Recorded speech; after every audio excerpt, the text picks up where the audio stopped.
Ya, kita ini kan hidup di negara yang berdemokrasi, di negara yang demokratis. Silahkan menyampaikan pendapat, silahkan yang ingin demo. Tapi kan ada aturan-aturannya yang harus diikuti. Pertama, tidak mengganggu yang lain, bisa menjaga ketertiban dan keamanan kota atau negara. Kalau sudah dirasa mengganggu, nah itu yang ingin saya kira dilakukan sesuatu oleh Menko Polhukam. Jangan sampai energi kita ini habis setiap hari hanya untuk urusan-urusan yang tidak produktif. Apa akan terus kita ulang-ulang seperti ini? Tidak. Saya sampaikan ini, tidak. Pak, soal Jadi kalau ada gerakan-gerakan yang berpotensi mengganggu keamanan, itulah yang akan dilakukan nantinya oleh Menko Polhukam. Belum tahu akan dilakukan apa. tapi dari Ya. sisi peraturan itu memungkinkan ya Pak? Dari sisi aturan itu memungkinkan. Takaran mengganggunya seperti apa? Ya nanti ini yang mau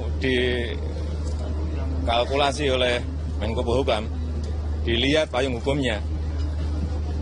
Ya. Berarti sudah ada ya Pak MO yang organisasi? Nanti ditunggu aja.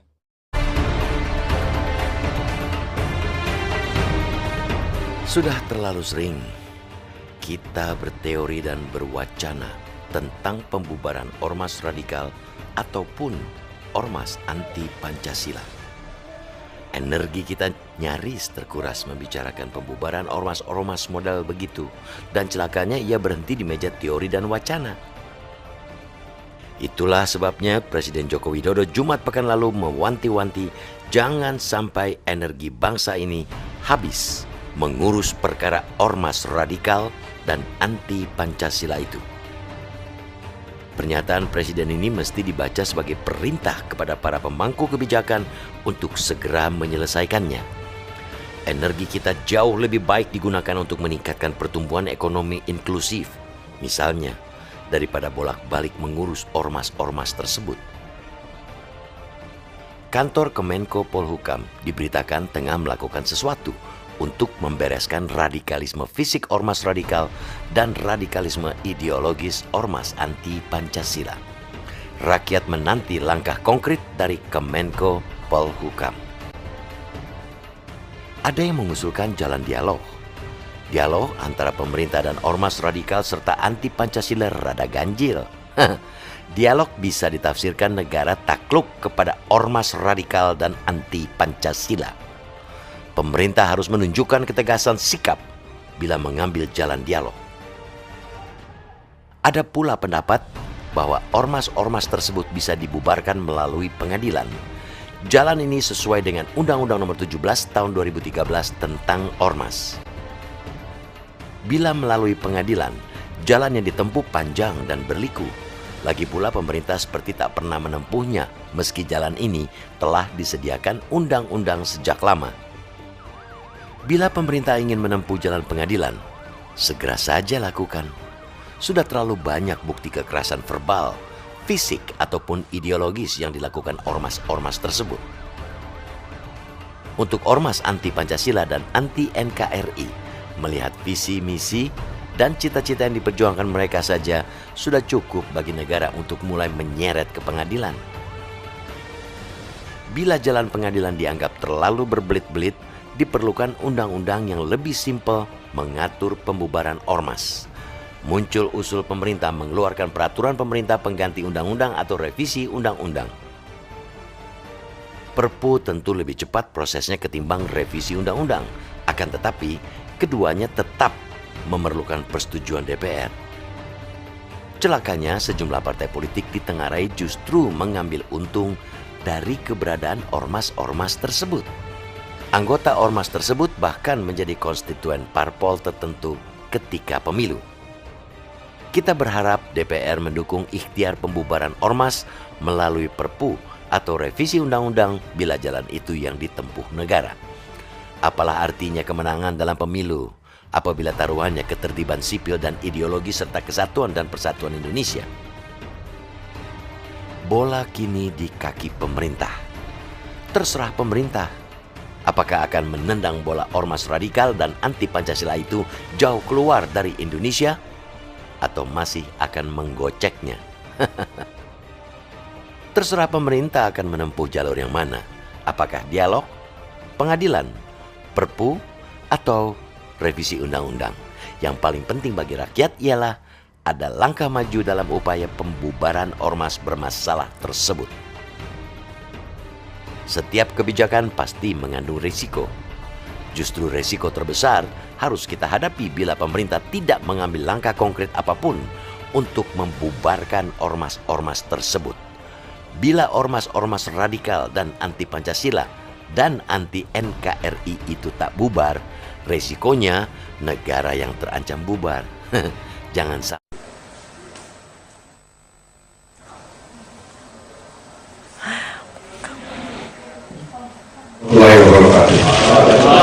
Saudara-saudara para wartawan dari berbagai media yang saya hormati, saya kasih. Siang hari ini saya melakukan satu rapat koordinasi terbatas atas pernyataan Bapak Presiden bahwa organisasi keormasan yang nyata-nyata bertentangan dengan Pancasila, ideologi negara, maka dilakukan satu pengkajian yang mendalam dan dilakukan langkah-langkah yang cepat dan tegas.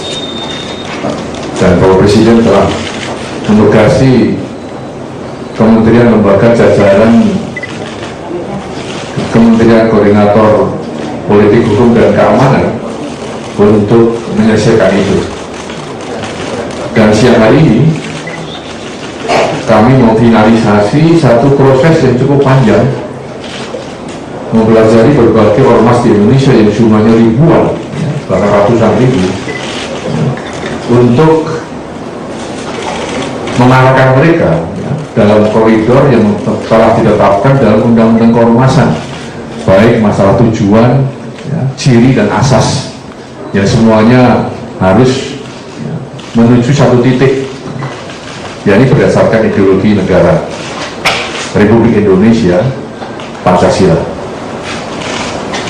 Oleh karena itu pada siang hari ini saya atas nama pemerintah akan menyampaikan hasil pengkajian itu untuk satu organisasi keormasan. Saudara sekalian, siang ini kita telah meneliti satu organisasi masyarakat, yakni Ormas Hizbut Tahrir Indonesia atau HTI, yang telah mewarnai berbagai media beberapa hari ini.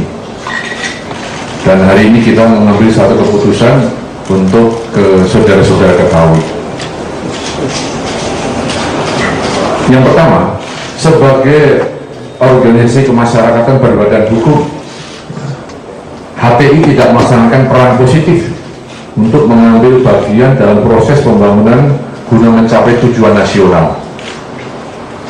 Yang kedua, kegiatan yang dilaksanakan HTI terindikasi kuat telah bertentangan dengan tujuan, asas, dan ciri yang berdasarkan Pancasila dan Undang-Undang Dasar Negara Republik Indonesia tahun 1945 sebagaimana diatur dalam Undang-Undang Nomor 17 tahun 2013 tentang organisasi kemasyarakatan. Yang ketiga, aktivitas yang dilakukan oleh HTI nyata-nyata telah menimbulkan benturan di masyarakat yang pada gilirannya dapat mengancam keamanan dan ketertiban masyarakat serta membahayakan keutuhan Negara Kesatuan Republik Indonesia. Yang keempat, mencermati berbagai pertimbangan di atas serta menyerap aspirasi masyarakat, maka pemerintah perlu mengambil langkah-langkah hukum secara tegas untuk membubarkan Hizbut Tahrir Indonesia. Yang kelima, keputusan ini diambil bukan berarti ya, pemerintah anti terhadap ormas Islam, ya bukan. Namun semata-mata dalam rangka merawat dan menjaga keutuhan Negara Kesatuan Republik Indonesia yang berdasarkan Pancasila dan Undang-Undang Dasar Negara Republik Indonesia tahun 1945. Jakarta, 8 Mei